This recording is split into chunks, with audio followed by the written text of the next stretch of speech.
it's I don't know. I don't know. And I don't think, and it, even if there were certain things that we knew, I don't think it would be appropriate to spell those things out. What we have to understand, guys, is Imam Mahdi is a real, like, he's a human being. He's a physical human being. Like, he walks around on the earth, right? He sometimes we imagine him to be like this being of pure light, like a kind of angel, but he has that nur, and he is very special, but he is a person, right? And we have to get closer to this reality and just understand, look, this is a real person in the world that we're living in right now. And there will, inshallah, come a day where you're going to start seeing headlines about this individual, right? You need to mentally prepare for that.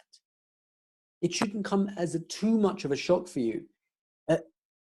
And considering that he is a physical person, that he walks around, that he talks and he engages with people, let me ask you a question. Would it be such a far off thing to assume if we said that Imam Zaman speaks to those righteous leaders who are leading the ummah of the Prophet towards felicity? There are also some hadith. I think you should read into the 5 major signs of the reappearance of Imam al-Hujjah al-Qa'im al-Mahdi. Because while there are many signs, there are loads of signs, about various things, which many of them seem or appear to be coming true, maybe not. There are 5 major signs which our scholars tell us in particular to pay careful attention to, right? And one of those 5 signs, for the sake of brevity, is the Khurasani. And one of the unique features of the Khurasani is that he will be a righteous leader of a qawm, of a nation. And one of the things that he will do is he will hand over the banner of Islam to Imam al-Mahdi with his left hand. And yeah, I mean, and Khurasani also, it refers to the region which was formerly, which today we know as Iran / Afghanistan, the Persian-speaking land. So there's a lot that could be said.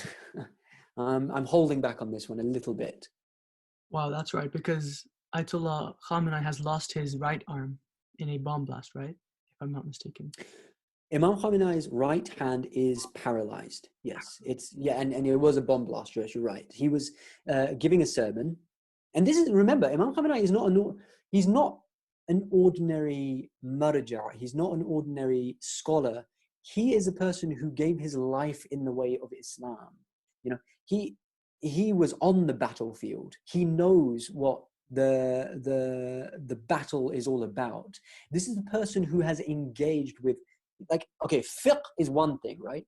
And fiqh is a science of Islam which helps us to arrive at laws. It helps us to do a thing called ijtihad, which is to derive rulings, or to do istinbat, and actually arrive at conclusions using the Quran and the hadith of the Ahlul Bayt, right?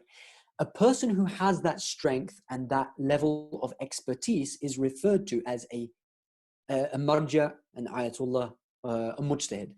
Okay, now that's one field of science, and underneath it's an umbrella, and underneath that there's lots of different sciences like Arabic grammar and ilm rijal and so on and so forth, ilm hadith and etc.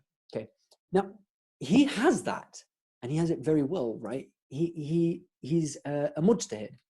On top of that, he knows history very well. And I'm not just talking about Islamic history. I mean, you've probably come across this book called The 250-Year-Old Human, the Insane Devisto Panja Sale, it's called in Farsi, right? And it's talking about the history of all the Ahlul Bayt, of the 11 Imams before the 12th one. And he's not just well versed in that history of Islam, but he knows Russian history better than Putin. You know, he knows French history. He knows the culture of people. He knows American history. He's read Shakespeare, coming right back now to that point that we made about understanding Shakespearean language, right? And he's read a lot of French and Russian literature.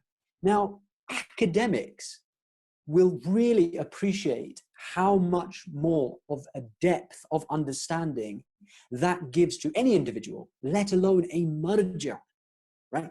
So this is not just a person who understands fiqh, but he has experts surrounding him who give him all the information about science, about the current technological advancements, and he's also socially, politically aware of what's going on in the ummah. And this is why he gives such accurate statements. For example, he says certain things about certain countries and certain peoples, and when he stays quiet, he's staying quiet for a very good reason. And I think sometimes we learn these things the hard way. For now, I'll tell you that he said that the state of Israel will not exist, right? It won't even exist post 2040. And that's a huge claim to make. Nobody else in the world would dare make such a claim. The question is, where is Imam Khamenei getting that information from? And how is it that whenever he says something, it always comes true? It's a question for you.